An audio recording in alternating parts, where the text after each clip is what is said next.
things out too carefully, wouldn't give us her name, and then slipped out like an eel when she saw us busy with the letters. She daren't risk going to that witness box. Look what that man's done to her. Well, she would have protection. Would she? I would. He'd get her in the end, or his pals would. She's already risked something by coming here. She doesn't want to get the man into it. It's Romaine Heilger she's after. Yes. What a beauty our Romaine is. And now we finally got something at last. Now, before my lady the Queen's Justices of Order and Interpreter and General Jail Delivery for the jurisdiction of the Central Criminal Court, draw near and give your attendance. God save the Queen. my lord, since this was adjourned, certain evidence of a rather startling character has come into my hands. This evidence is such that I'm going to ask your lordship's permission to have the last witness for the prosecution, Romaine Heilger, recalled. When exactly, Sir Wilford, does this evidence come to your knowledge? It was brought to me after the court was adjourned last night. Really, my lord, I must object. The case for the prosecution is closed. Mr. Myers, I had not intended to rule on this question without first observing the customary formality of inviting your observations on the matter. Yes, Sir Wilford. My lord, when evidence vital to the prisoner comes into possession of his legal advisers at any time before the jury have returned their verdict, I contend that such evidence is not only admissible but desirable. Certainly there is clear authority to be found in the case of King against Stillman, reported in 1926 appeals cases at page 463. You needn't trouble to cite the authority, Sir Wilford. I am quite familiar with it. I should like to hear from the prosecution. Now, Mr. Myers. The course my friend proposes is, save in exceptional circumstances, quite unprecedented. And what, pray tell, is this startling new evidence of which Sir Wilford speaks? Letters, my lord. Letters from Romaine Heilger. I should like to see these letters to which you refer, Sir Wilford. My friend only told me just as we were coming into court that he would be making this submission, so I have not had time yet to examine them or the authorities in this matter. But I do believe there was a case in 1930, the King against Porter, I believe. No, Mr. Myers, it was a King against Potter, and that was reported in 1931. I appeared for the prosecution. And if my memory serves me right, that your lordship's similar objection was sustained. Your memory for once serves you ill, Mr. Myers. My objection was then overruled by Mr. Justice Swindon, as yours is now by... Call Romaine Heilger! Romaine Heilger! These letters are authentic. It raises very serious issues. Mrs. Heilger, you appreciate you're still under oath. Yes. Mrs. Heilger, now I will ask you a very simple question. Do you know of a certain man whose Christian name is Max? I don't know what you mean. And yet it is a very simple question, as I said. Do you or do you not know a man called Max? Certainly not. And you're quite sure of that?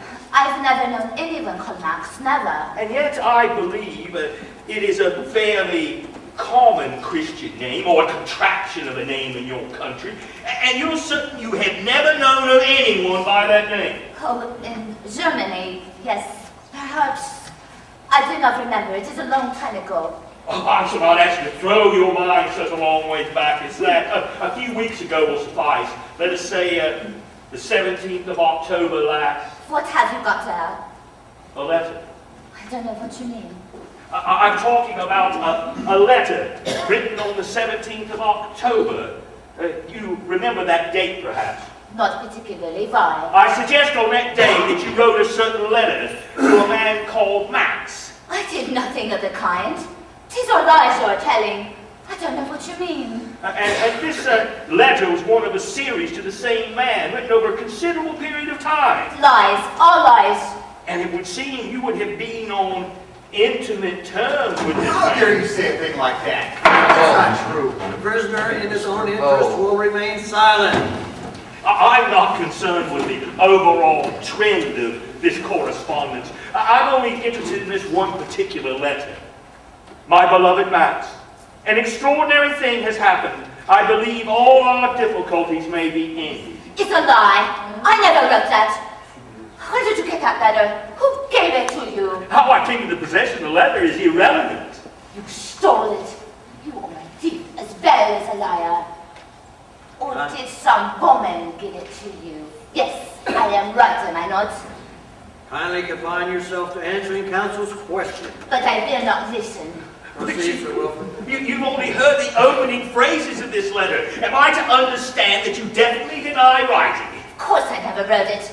It's a forgery. It's an outrage that I should be forced to sit here and listen to a pack of lies. Lies made up by a jealous woman. I suggest it is you who have lied. You have lied flagrantly and persistently in this court, and you have lied under oath. And this letter makes it clear why you have lied. It's been written down in black and white by yourself. You are crazy. Why would I write down a lot of nonsense? Because a way had opened before you to freedom. And in planning to take that way, the fact that an innocent man would be sent to his death meant nothing to you. You have even included in here that final deadly touch of how you yourself managed to accidentally wound Leonard Vole with a ham knife. I never wrote that. I wrote that he did it himself for cutting up. So you know what is in this letter before I have written it. Damn you!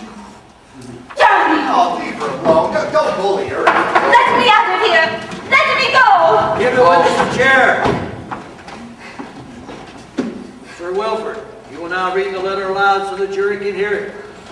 My beloved Max, an extraordinary thing has happened. I believe all of our difficulties may be ended. I could come to you without any fear of endangering the valuable work you are doing in this country. The old lady I told you about has been murdered, and I think Lyndon is suspected. He was there earlier that night, and his fingerprints will be all over the place. 9:30 seems to be the time. Leonard was home by then, but his alibi depends on me. On me. Supposing I say he came home much later and that he had blood on his clothes. He did have blood on his sleeve because he cut his wrist at supper. So you see it would all fit in. I can even say he told me he killed her. Oh, Max beloved, tell me I can go ahead. It would be so wonderful to be free from playing the part of a loving, grateful wife. I know the cause and the party comes first.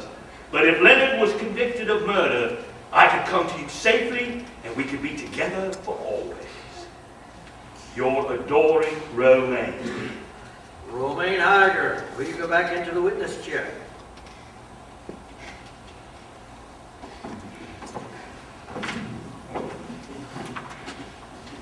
You have heard the letter read. What have you to say? Nothing. Romaine, tell him you didn't write that. I know you didn't write that. Of course I wrote it. That, my lord, concludes the case for the defense. Sir Wilford, do you have any evidence to who these letters were addressed? They came into my possession anonymously. We've had no time to ascertain any further facts. I'm assuming that this man was here illegally, and he was engaged in some type of horrible operations. He's Never find out who he is. Never. I don't care what you do to me. You shall never know. Do you wish to re-examine Mr. Meyer? I find it rather difficult in light of these startling developments. Mrs. Heidegger, you are, I believe, of a highly nervous temperament. Being a foreigner, you may not truly understand the responsibilities that lie upon you when you take the oath in an English court of law. If you have lied in any way, written these letters in some spirit of make-believe, perhaps, please, do not hesitate to say so now. Must you go on and on torturing me. I